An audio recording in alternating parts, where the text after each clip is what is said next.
नमस्कार, स्वागत है आपका दागी उम्मीदवारों से छुटकारा कब तक में। हमारे इस खास कार्यक्रम में आज हम बात करेंगे ऐसे ही दागी उम्मीदवारों की। दरअसल गुजरात में चुनाव प्रचार पूरे शबाब पर है। गुरुवार को प्रधानमंत्री नरेंद्र मोदी ने धुआंधार 4 रैलियां की। वहीं कांग्रेस और आम आदमी पार्टी ने भी अपनी पूरी ताकत झोंक दी। इस चुनाव में हर कोई इस वक्त लगा हुआ है, उसको लग रहा है कि उसकी जीत सुनिश्चित है। लेकिन अब सवाल ये उठ रहा है कि सभी पार्टियों के उम्मीदवार कितने पाक साफ हैं। गुजरात विधानसभा चुनाव के पहले चरण के लिए 1 दिसंबर को वोटिंग है और इस वक्त वहां प्रचार प्रसार अपने चरम पर है। लेकिन इसी बीच चुनाव में अपनी किस्मत आजमा रहे नेताओं की कुंडली सामने आई, जिसमें चौंकाने वाले खुलासे हुए हैं। एसोसिएशन फॉर डेमोक्रेटिक रिफॉर्म्स यानी एडीआर ने गुजरात चुनाव में खड़े उम्मीदवारों को लेकर चौंकाने वाले खुलासे किए हैं। गुजरात में पहले चरण में 89 सीटों पर कुल 778 उम्मीदवारों में से 167 उम्मीदवार ऐसे हैं जो आपराधिक मामलों का सामना कर रहे हैं। इनमें सबसे ज्यादा 32 उम्मीदवार उस आम आदमी पार्टी से हैं जो राजनीति में ईमानदारी का दम भरते हैं। आम आदमी पार्टी के 32 उम्मीदवार आपराधिक मामलों का सामना कर रहे हैं। दूसरे नंबर पर कांग्रेस के 31 उम्मीदवार हैं, जबकि आपराधिक छवि वाले 14 उम्मीदवारों के साथ तीसरे नंबर पर बीजेपी है। एडीआर की रिपोर्ट के मुताबिक 167 दागी उम्मीदवारों में से 100 उम्मीदवारों पर तो हत्या और दुष्कर्म जैसे गंभीर मामले दर्ज हैं। इसके साथ ही उम्मीदवारों में 21% पर आपराधिक मामले हैं, जबकि 13% पर गंभीर आरोप है। पहले चरण के तहत आप कुल 89 में से 88 सीटों पर चुनाव लड़ रही है और वो इस सूची में सबसे ऊपर है, जिसके 36% उम्मीदवारों के खिलाफ आपराधिक मामले दर्ज हैं। बीजेपी भी पहले चरण के चुनाव में सभी सीटों पर चुनाव लड़ रही है। एडीआर की रिपोर्ट के मुताबिक बीजेपी ने आपराधिक अतीत वाले 14 उम्मीदवारों को मैदान में उतारा है। प्रतिशत के लिहाज से अगर देखा जाए तो यह संख्या 16% है। रिपोर्ट के मुताबिक 2017 के विधानसभा चुनाव में पहले चरण के 15% उम्मीदवारों के खिलाफ आपराधिक मामले थे, जबकि 8% उम्मीदवारों के खिलाफ गंभीर आपराधिक मामले थे। गंभीर आपराधिक मामलों वाले उम्मीदवारों में बीजेपी के जनक तलविया, कांग्रेस के वसंत पटेल, अमरदास देसानी स्वतंत्र शामिल हैं।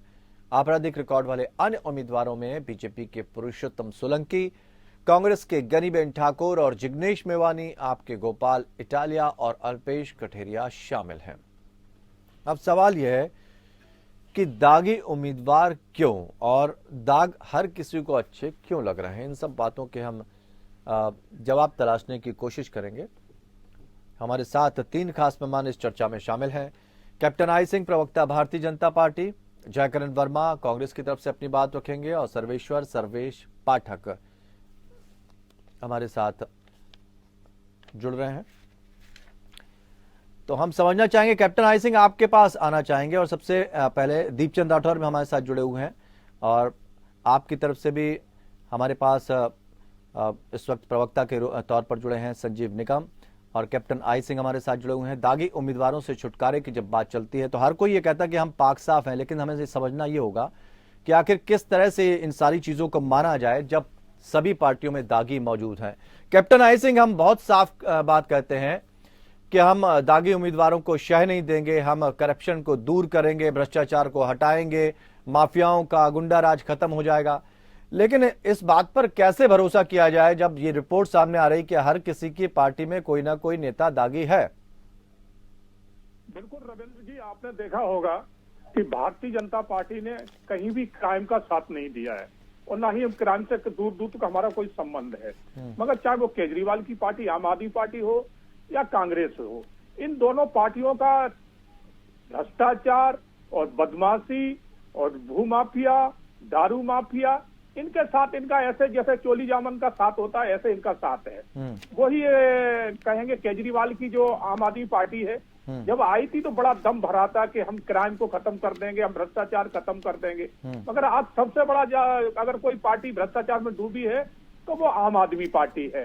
आपने देखा है कि तिहाड़ जेल में उनके जो मंत्री है, स्वास्थ्य मंत्री सत्येंद्र जैन, 7 महीने से जेल में बंद है और वहां एक देश का बहुत बड़ा घोटालेबाज, बहुत बड़ा ठग बंद है जिस शेखर, उसको भी उन्होंने ठग लिया। तो अब आप सोच सकते हैं कि ये पार्टी कितनी बड़ी ठग है जो ठगों को ठग ले। लेकिन आपकी पार्टी में भी तो 14 ऐसे उम्मीदवार हैं जो दागी हैं, कुछ पर गंभीर मामले हैं, कुछ पर आपराधिक मामले हैं, तो आप भी तो ये नहीं कह सकते कि आपका दामन बिल्कुल साफ है।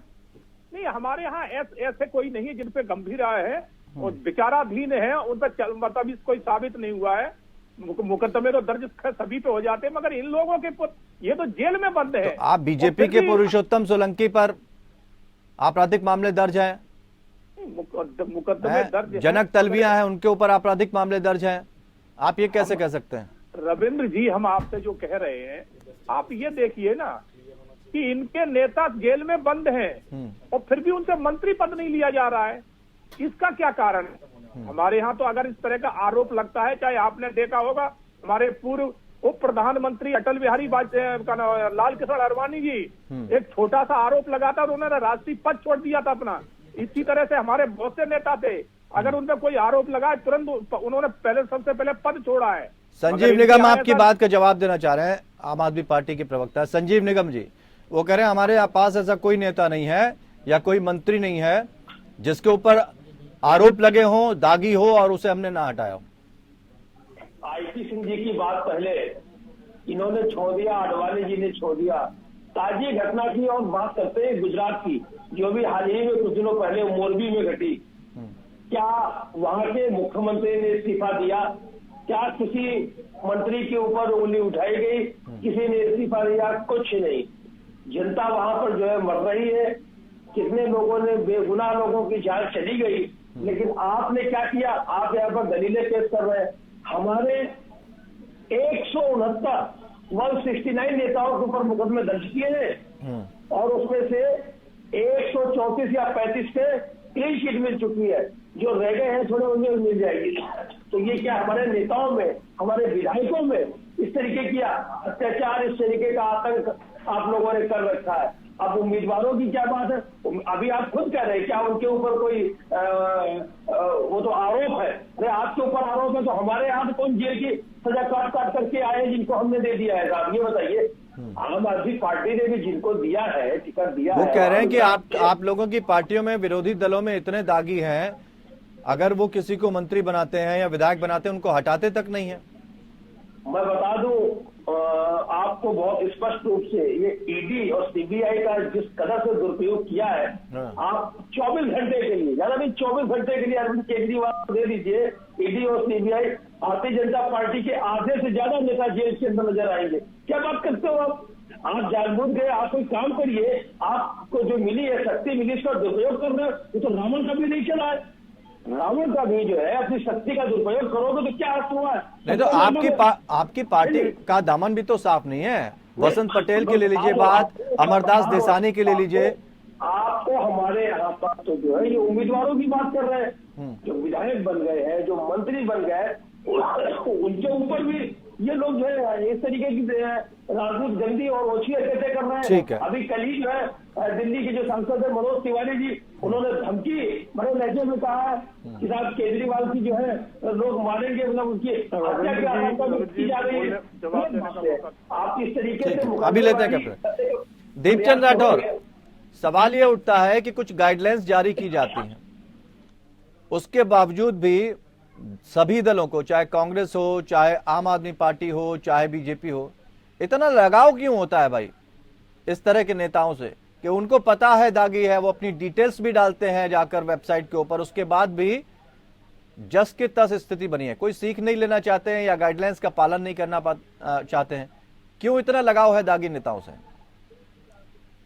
आदरणीय रविंदर जी, पहली बात तो मैं आपको बताना चाहूंगा कि आम आदमी पार्टी अन्ना आंदोलन की उपज है और अन्ना आरएसएस की उपज है। देखिए, राजनीति में आप विरोध तो कर सकते हो, लेकिन ये नहीं भूलना चाहिए कि राजनीति में एक मर्यादा होनी चाहिए।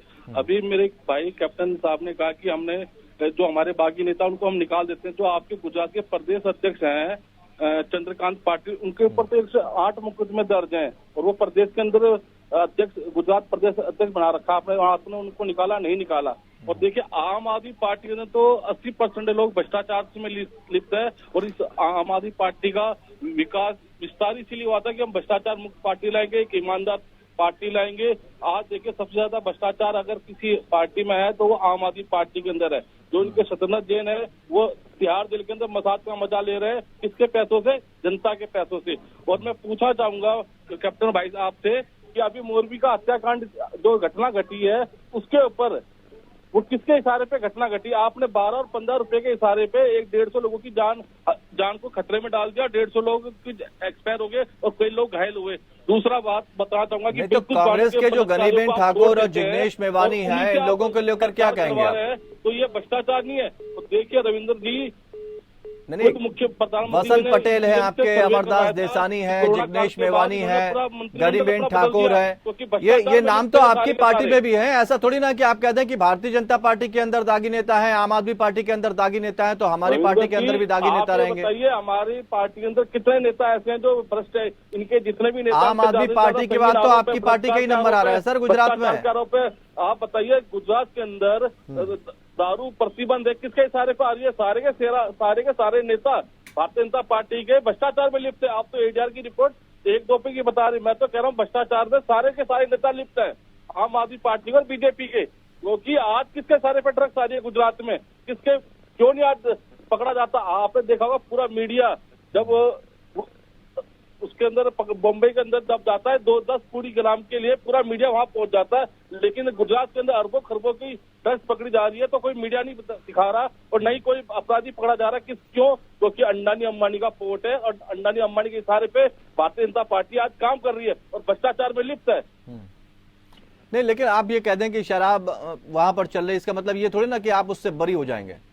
हमारा तो सवाल ये है कि आपकी पार्टी में क्यों? आप कम से कम एक मिसाल तो पेश करते हैं यहाँ पर कि हमारी पार्टी में देखिए कोई दागी नहीं है, सबसे कम 14% है उनके पास। रविंदर जी, 27 साल से भारतीय जनता पार्टी ने गुजरात में शासन करा, ठीक है। आप ये बताइए आज आरोप, अगर कांग्रेस पार्टी का अच्छा काम करे, सरकार इनकी संस्था इनकी अगर हमारे नेताओं पे गलत इल्जाम लगाए तो उसमें हमारी क्या कमी है? आप बताइए, जिग्नेश मेवानी ने खाली एक ट्वीट करा था जो भारतीय जनता पार्टी ने उनको हिमाचल में अरेस्ट करवाया, किसके इशारे पे करवाया? भारतीय जनता पार्टी के इशारे पे करवाया ना। ठीक है, कैप्टन आई सिंह जवाब दीजिए। जो राजनीतिक मामले दर्ज किए जाते हैं उनको लेकर आरोप लगते रहते हैं, लेकिन हम यहाँ गंभीर अपराधों की भी बात कर रहे हैं। कहीं पर रेप बलात्कार के आरोप हैं, कहीं पर हत्या के आरोप हैं, कहीं पर लूट के आरोप हैं। इस तरह के जब आरोप पाए जाते हैं तो निश्चित तौर पर विचारणीय प्रश्न हो जाता है, सोचने वाली स्थिति बनती है। कैप्टन आई सिंह,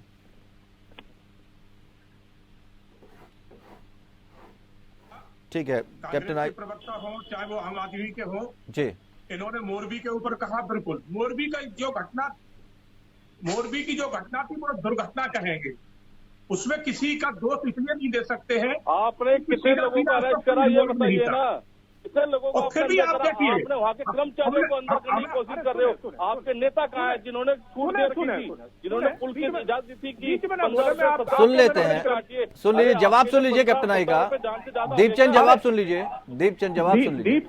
दीपचंद जी, आप बहुत समझदार प्रवक्ता हैं, आप थोड़ा धैर्य रखें, सुन लेते हैं।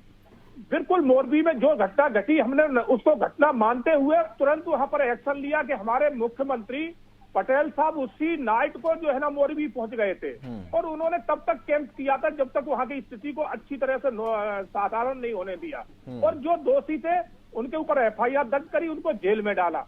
और सबसे बड़ी जिम्मेवारी वहां के जो सिटिंग विधायक थे उनकी हमने मानी और उनको हमने टिकट नहीं दिया है, इस बार उनको हमने टिकट नहीं दिया है। तो हम अपनी जिम्मेवारी, अगर जरा भी कहीं कोई गलती हो या ना हो, मगर जिम्मेवारी को समझते हुए उसको हम दूर करते हैं। कैप्टन आई सिंह, 3 वाकये आपको याद दिला देते हैं।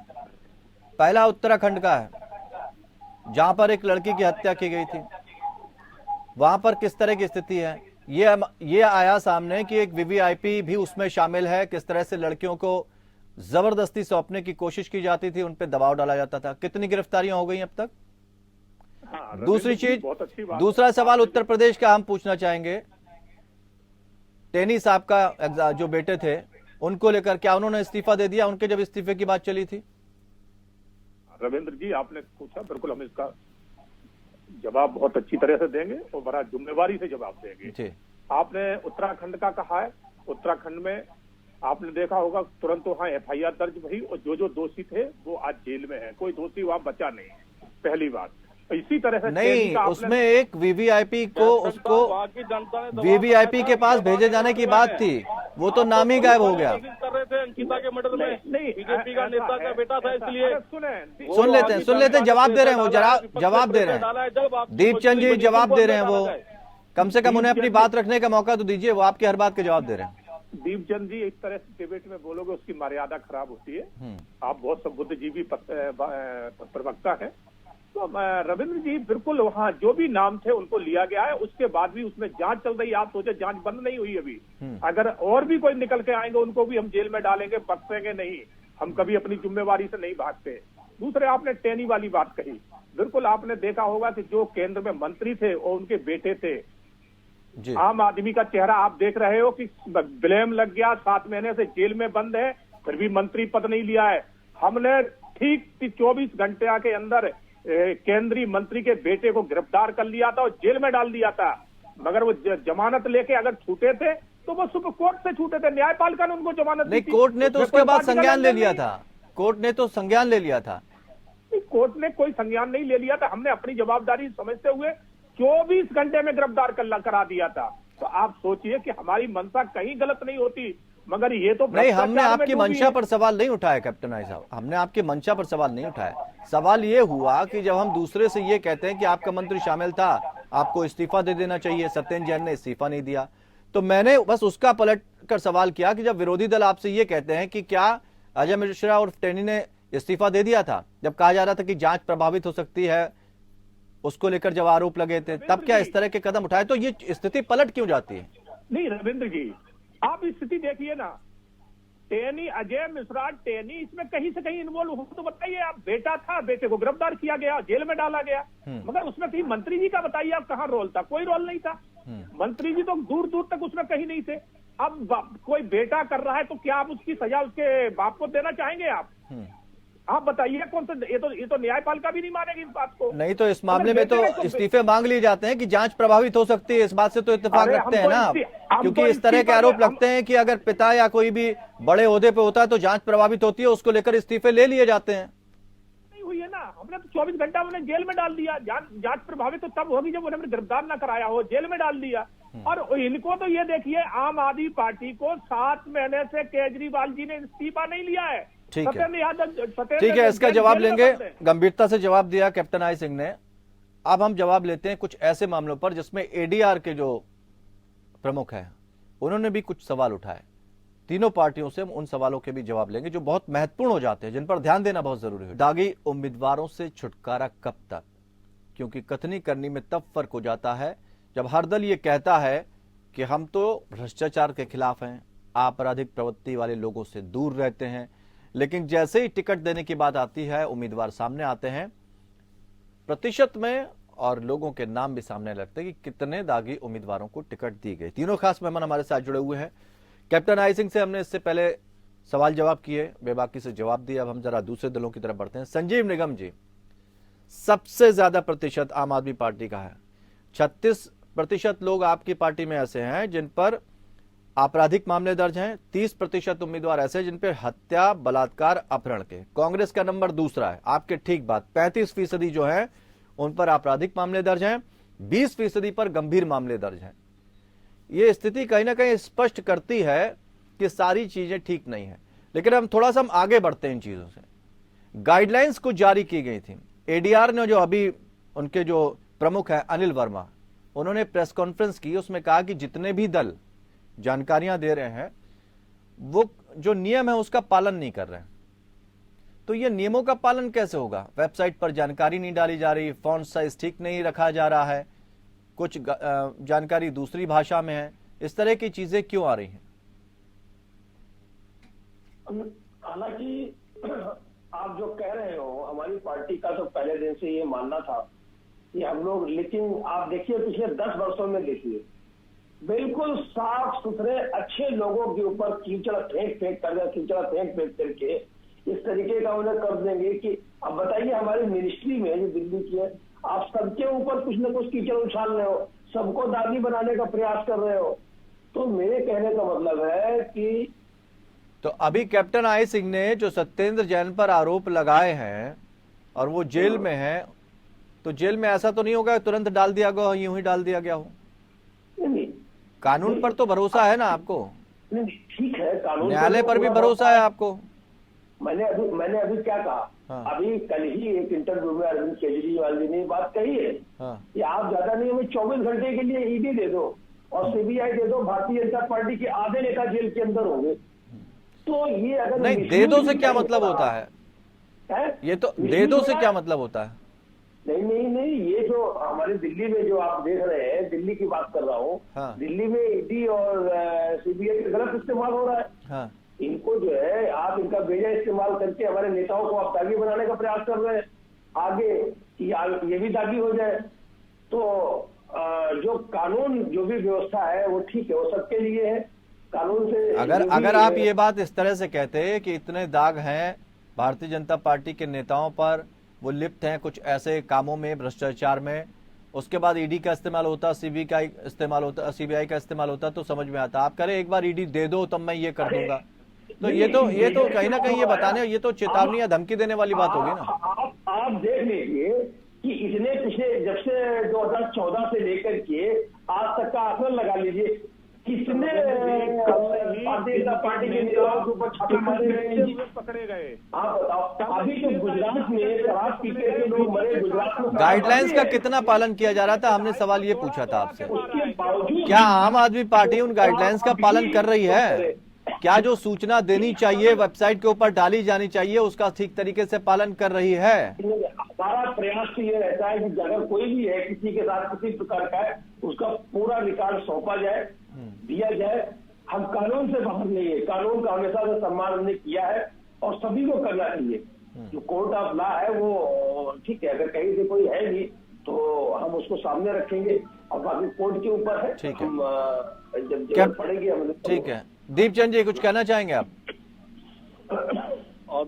क्योंकि एक हमाम में सब एक जैसे नजर आते हैं कि जिस तरह भी कैप्टन भाई साहब ने जो बड़ी बड़ी बातें बताई कि गुजरात मॉडल ये है, तो मैं आपको ये बताना चाहूंगा कि सबसे पहली बात याद दिला दूं कि ये ना तो नरेंद्र मोदी जी का गुजरात है और ना ही ये तड़ीपार अमित शाह का गुजरात है। ये राष्ट्रपति महात्मा गांधी जी और लोहा पुरुष सरदार पटेल जी का गुजरात है। और देखिए, जो गुजरात मॉडल की जो बात करते हैं ना, ये 4 लोगों के लिए नहीं है बिल्कुल गुजरात मॉडल। एक तो दलित, गरीब और मुस्लिम और पिछले वर्गों के लिए गुजरात मॉडल बिल्कुल नहीं है। गुजरात मॉडल अगर है तो अंडानी अंबानी के लिए है, भ्रष्टाचारियों के लिए है, जो ठीक है दीपचंद जी, मतलब गुजरात मॉडल कहते कुछ है, करते कुछ है। फिलहाल बहुत बहुत शुक्रिया आप सभी मेहमानों का हमारे साथ इस चर्चा में शामिल होने के लिए। लेकिन तमाम ऐसी भी जानकारियां हैं जिनकी गाइडलाइंस को लेकर कहा जा रहा है कि पालन नहीं किया जा रहा है। चीजें गुजराती में होती हैं लेकिन आपकी घोषणाएं अंग्रेजी में हो जाती हैं। इन सब सवालों के भी जवाब तलाशने होंगे, क्योंकि अगर एडीआर के प्रमुख ये सवाल खड़े कर रहे हैं तो इसका मतलब दाल में कहीं कुछ काला है और ये सबको सोचना होगा कि आखिर ऐसे दागी नेताओं को टिकट क्यों। फिलहाल इतना ही, नमस्कार।